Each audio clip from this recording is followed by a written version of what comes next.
16 days of tight schedule just started today for gender advocates. You may ask why. The answer is not far-fetched.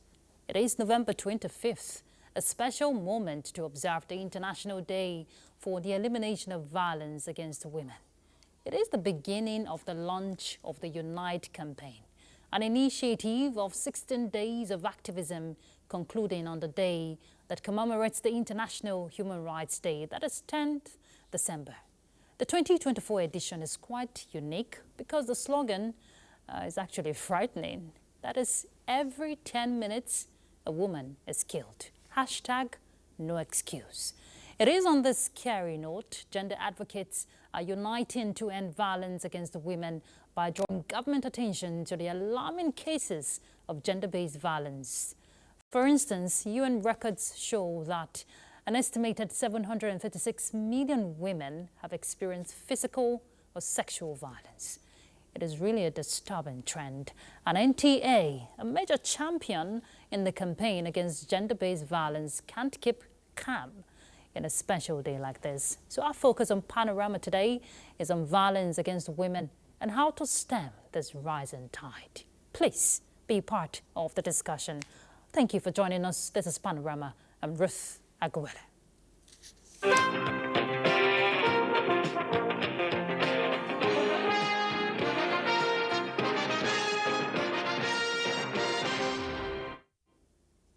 The National Population Commission has registered more than 185,000 children in the ongoing childbirth digital registration in Kogi State.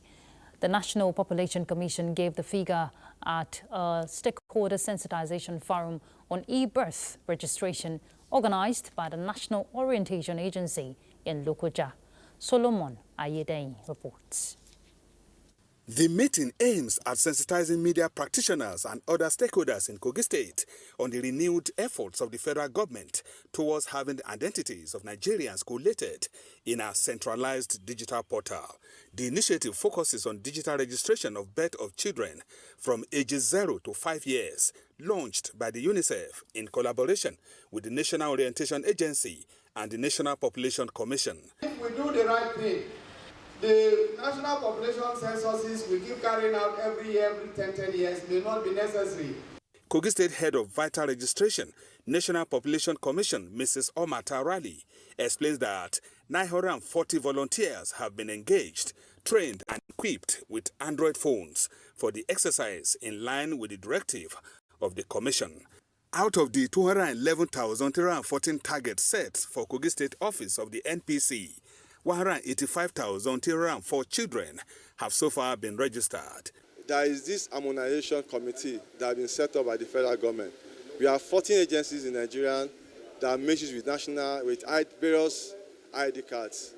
So this committee is being headed by the vice president, NIMC, CBN, name it. Very soon now, that what we call harmonization that will be taking place.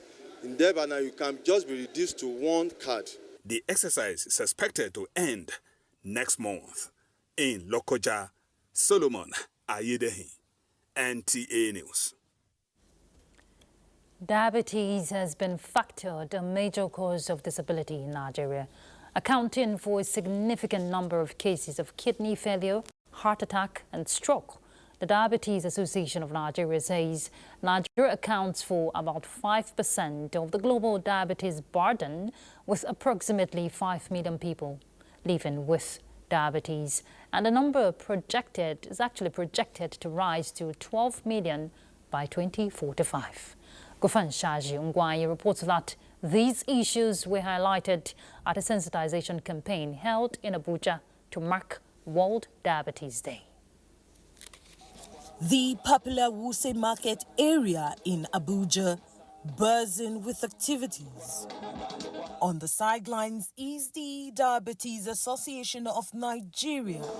People living around Wuse Market. Concerned about the statistics of Nigerians living with diabetes, they set up these free medical screening to help individuals know their status as they mark 2024 World Diabetes Day. Number one cause of preventable blindness globally is diabetes. Amputations that are not related to road traffic accident or trauma or any accident is diabetes. So it is a major cause of disability. I am living with type 2 diabetes. And we also take drugs on daily basis. Some time ago, last 2 years, that injection used to cost like between 3,000–4,000 naira. But now that drug now costs about 20-something thousand.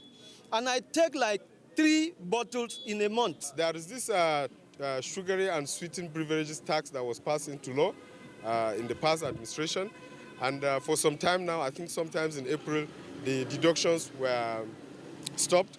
So we want them to recommence the deductions. And not only that, we want them to recommence the deductions, we also want them to use this tax for the benefit of the patients.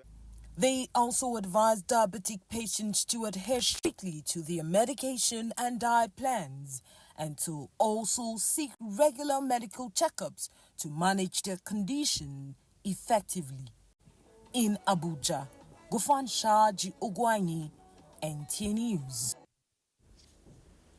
The 2024 state-level coordination meeting on the implementation of the Violence Against Persons Prohibition Act 2015, along with relevant state laws, is taking place in Abuja.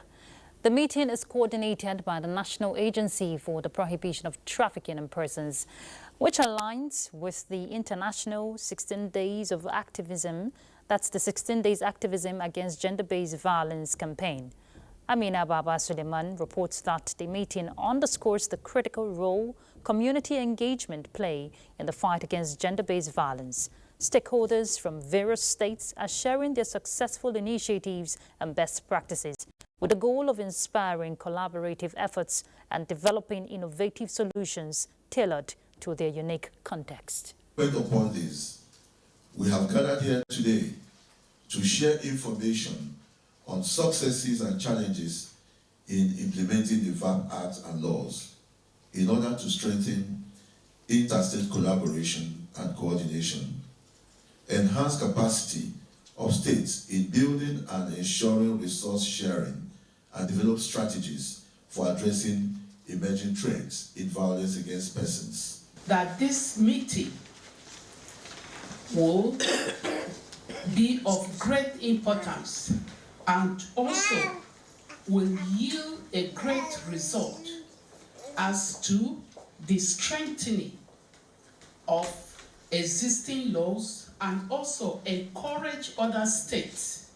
to imbibe the law against violence-based gender.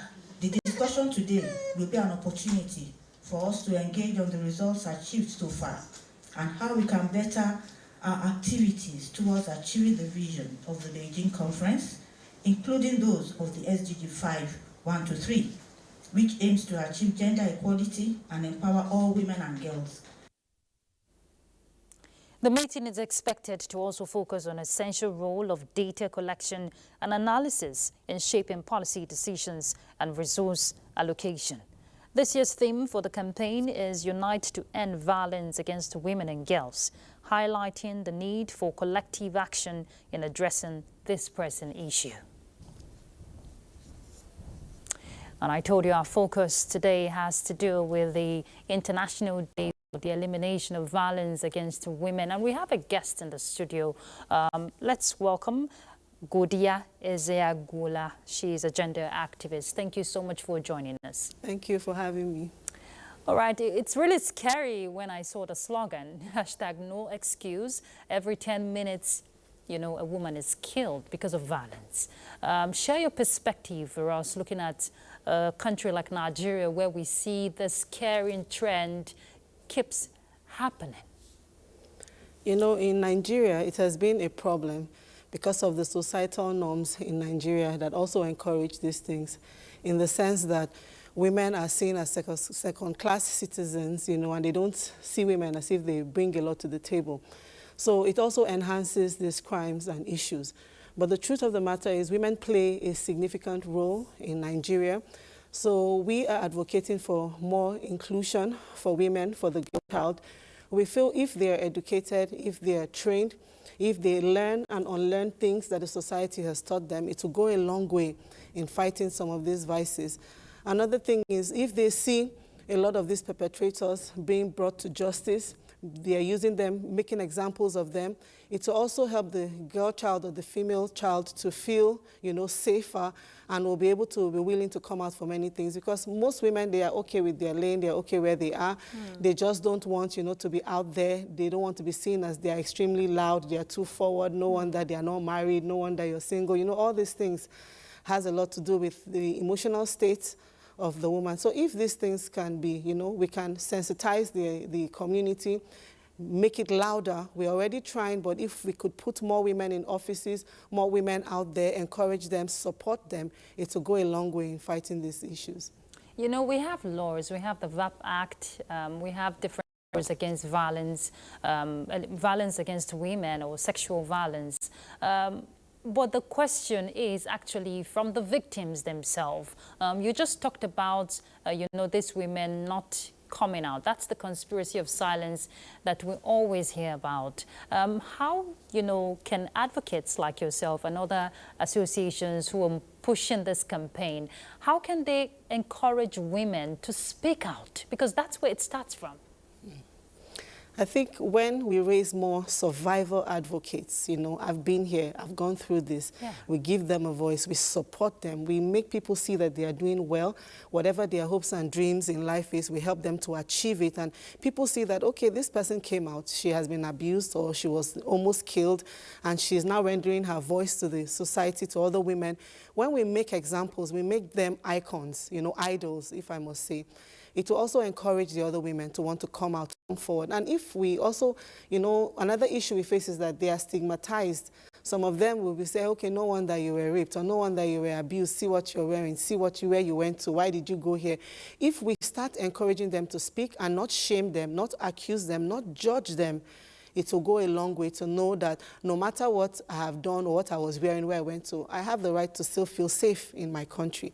So if we make examples of them, empower them, train them, teach them, to value themselves, to be advocates, to be ambassadors, it will go a long way to helping other women speak out. Fantastic, because we all have a piece of our stories, right? But let's talk about taking these campaigns to secondary schools, educating the girl child to understand that certain things are not permissible. The school is very important because that's where their ideologies start forming from, through peers, through friendships. So it's good for us to actually go to the school, create clubs, safety clubs where women come, they feel safe, they're able to talk about their issues, they're able to talk about being harassed, being idolized, sexually idolized, being brutalized without being judged, and knowing that people are interested to take up their cases, to help them.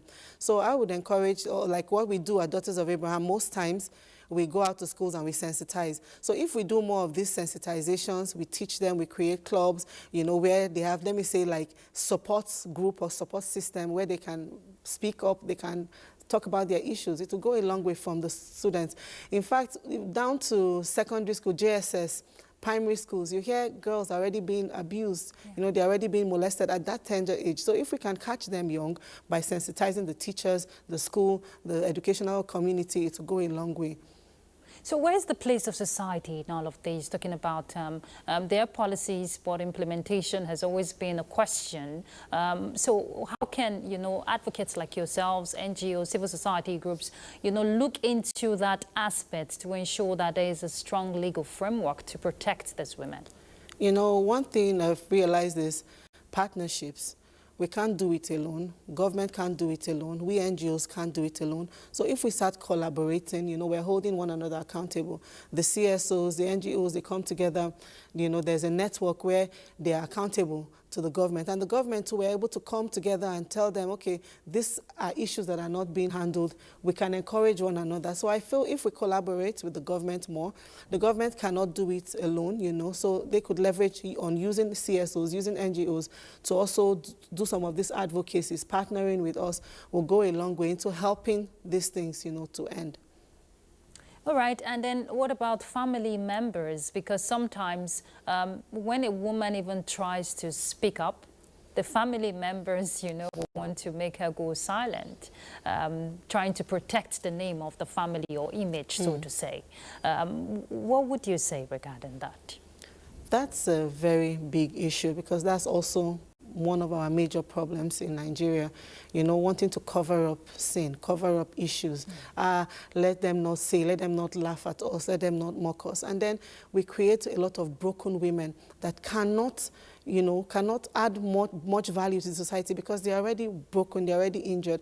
So if we start teaching families, you know, also calling families accountable for their mess-ups, because, for example, now, you'll see where a girl is being molested by her uncle or by her father's brother or by her father. And, you know, because she doesn't want the family to be put to shame, she suppresses everything, she pretends, and then it goes on. Yes, it goes on and on and on. So if we can start educating the family system, letting them know the damages done to these girls, to these children, you know, it will go a long way. And also holding family accountable. It can't be under your watch and this kind of thing is happening and what you're bothered about is, you know, your image as a family. And sometimes you see these women, they now become something else. I've seen girls where they are all wild, they are reckless, they don't care, and they'll say, when you go to the root cause, I was molested when I was 8 or when I was 9. Okay, why didn't you tell your parents? They don't want people to know. They will say I'm disgracing the family. Sometimes they will even call deliverance ministers. They will, you know, carry me to psychologists that I'm lying. So that trust, that issue from the family, not holding them and not supporting them is a major issue. So we should start training and educating and enlightening families to know the damages brought. It's not about the image, you know. It's not about what the family is trying to hide, but what is the best interest of this child? How can you help your child, you know, to achieve? When we do that, it will go a long way. Indeed, and we'll continue to speak up because that is the only way out. A lot of dreams are shattered, bones broken, and lives lost. Thank you so much, Godia Ezeagula. She's a gender activist. Thank you for coming on Panorama. Thank you so much for having me. And keep up the good work. Thank you. All right, let's take a break. We'll be back. Stay tuned.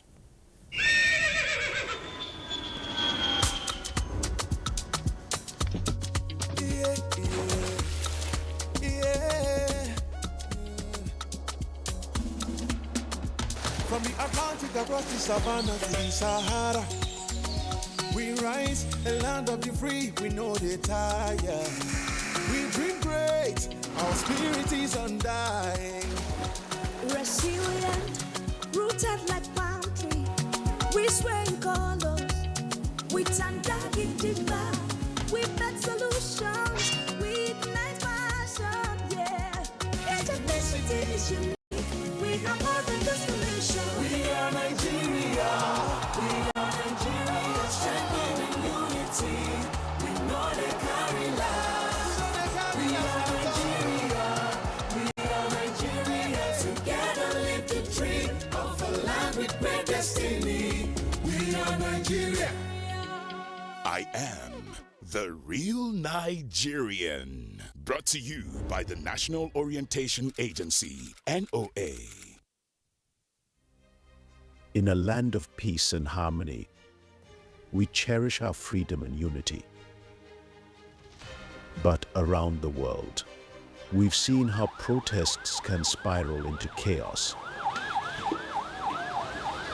What starts as a peaceful protest can sometimes end in anarchy, tearing communities apart. My advice to these young people is please do not take us back to those harrowing days. So those who experience it will run away from it. Let's learn from these experiences. Let's value dialogue over destruction. Together, we can build a brighter future. Let's choose unity. Let's choose peace. Join us in the Peaceful Future Initiative, because together we can make a difference.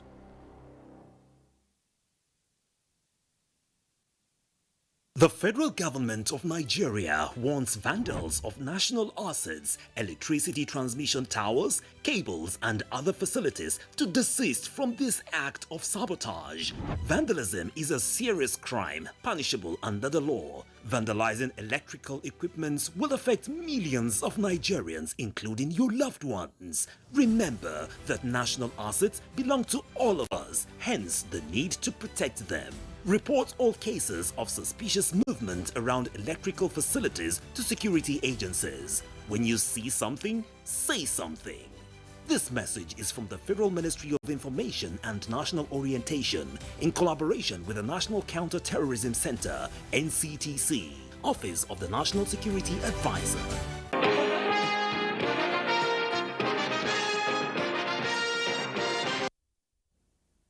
Thank you for staying with us. President Bola Tinubu has described Professor Ibrahim Gambari as one of the few national icons whose global footprint represented a remarkable asset for Nigeria. The president was a special guest of honor at the 80th birthday celebration of Professor Gambari, former chief of staff to the former president Muhammadu Buhari.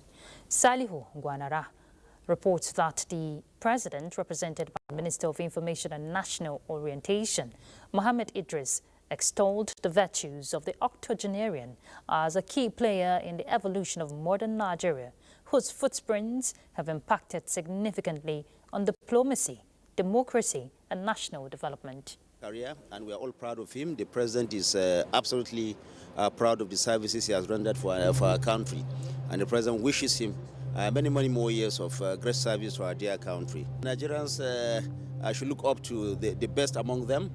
We have so many people that have offered so much to not just Nigeria but to the entire world. Professor Gambari is one of them. We feel that the kind of service he has rendered is worthy of emulation. The present message is that we should all be patient. Nigeria is not a bad place. It is a very promising country. We, of course, have our challenges. These challenges will come and go, and like every developing country, like every country that is also going through this kind of transformation, this kind of progression, patience is the key. The president acknowledged that his legacies will continue to shape the nation's foreign policy and inspire future leaders. The celebrant pledged to continue his service to the nation. And my own commitment to Nigeria, and I want to promise that for the rest of my work, the Almighty Allah may have left for me, I'll continue to serve Nigeria. Dignitaries from within and across the world graced the event.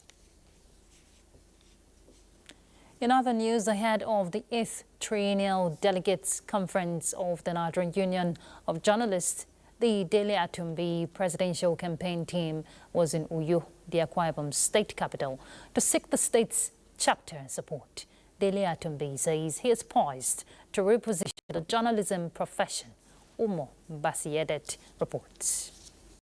The presidential campaign train landed at the NUJ Press Center, Uyo, with the Akwa Ibom State Chairman of the NUJ, Amos Etuk, and other members on ground to receive them. Presidential candidate Dele Atumbi took time to reel out his plans for the Nigerian Union of Journalists, NUJ, with welfare of members topping his list. We want to ensure training and retraining of our members. We want to ensure that there will be media salary structure to improve on the welfare of journalists in this country. We equally want to ensure that we maintain the integrity of journalism practice in Nigeria. The future is very bright, and journalists in Nigeria should be hopeful. All we need to do is to put in place the right leadership. NUJ Chairman Akwa Ibom State Amos Etuk, on his part, is optimistic about the outcome of the forthcoming Triennial Delegates Conference of the NUJ, as well as the future of the journalism profession. Ours as delegates is to listen to the platforms of what every candidate has to offer and make the very best decision when we get to Owerri. So we believe that at the end of the day, the greatest beneficiary will be the strength of the union and standing tall at the end of it, because we must come out of that China Delegates Conference in unity.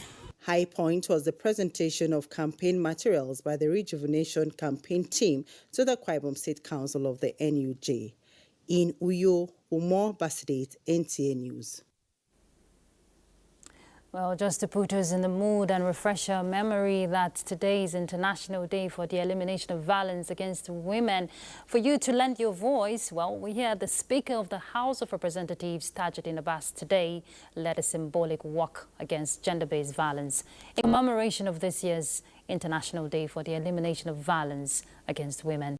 The walk brought together hundreds of participants, including lawmakers and members of the public who marched from the National Assembly to the headquarters of the Nigeria Police Force. Speaker Abbas says it demonstrates the resolve of the National Assembly to demand decisive action to safeguard vulnerable populations and ensure accountability for perpetrators of gender-based violence. That the National Assembly will do everything humanly possible to ensure that all forms of violence against women and girls are drastically reduced, if not completely eliminated, in the very near future. I want to also announce that the National Assembly, particularly the House of Representatives, will play an active role in the next National Action Plan against women violence that will be coming up very soon. We will send our representatives. We will also participate actively in ensuring that robust policies are enacted that will significantly reduce the incidence of violence of all kinds against women, against children, against girls. The demonstration of solidarity with victims of gender-based violence in the country culminated in the submission of a petition by the House of Representatives to the Inspector General of Police. We want to get justice. We want to get justice. We want to get justice. The House of Representatives, under the leadership of Right Honorable Tajuddin Abbas and Right Honorable Benjamin Kalu, have united in one voice to say that there is no excuse for violence against our women and our girls. It is a collective effort that we must all fight. We must all come together and put our actions together to eradicate this unacceptable reality.